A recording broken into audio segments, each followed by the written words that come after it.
Okay, so the goal of this lesson is to understand where the quadratic formula comes from, so to actually understand it, not just to accept on face value that it is correct.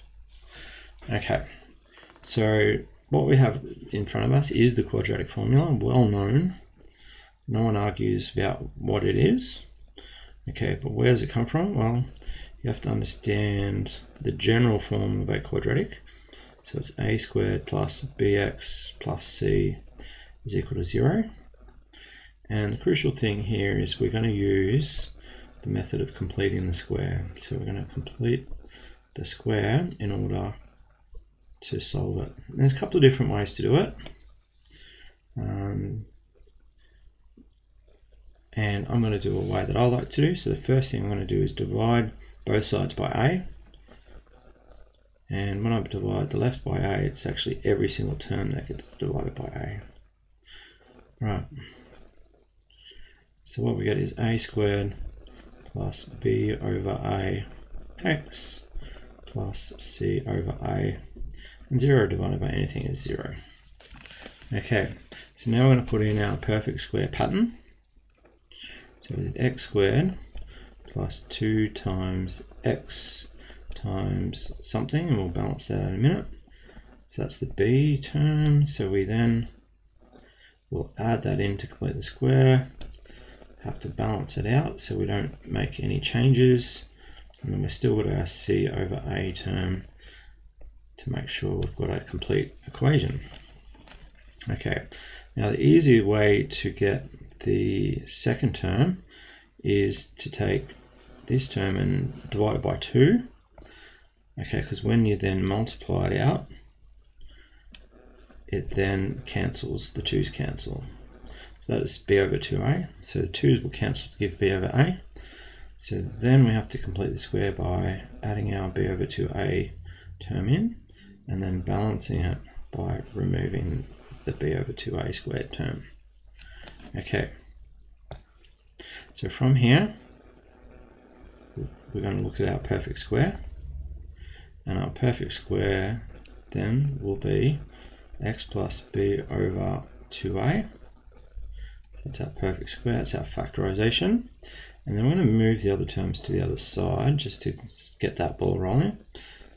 And I'm going to square it at the same time because I reckon we can handle doing more than one thing at once. Saves a little bit of time, and then that becomes minus c over a. Okay. Now on the right hand side, we've then got 2 fractions, and we need to get a common denominator. So I'm going to multiply top and bottom by 4a in the second fraction. Okay, and then we've got x plus b over 2a squared, and then we've got a common denominator here, b squared take 4ac, starting to look familiar, I hope, over 4a squared. Okay, so now we're up to cancelling out the square on the left hand side. So we're going to then undo that. So we have x plus b over 2a, and that's equal to the square root of, and remember it's always plus or minus when you take the square root, b squared take 4ac over 4a squared. And again, we're getting close. It's starting to see all the little bits, and it's just an algebra puzzle now to make it look like what it should. Alright, and we'll double check at the end we've got the right thing. Now, one thing I want to point out here is we have a fraction here, and we can take the square root of the top and bottom separately.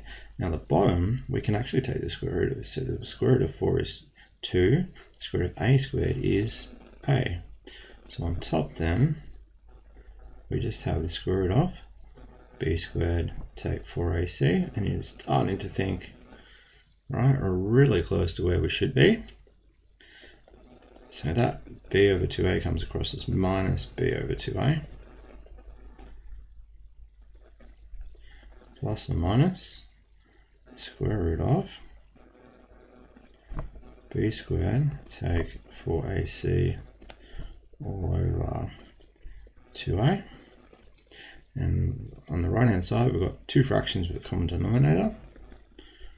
So we've got, excuse my bad writing, I'm going to use a ruler this time. Gets a bit messy otherwise.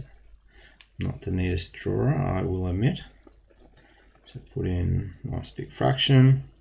So 2a on the bottom, and on the top, minus b plus or minus square root of, and even bigger, b squared take 4ac.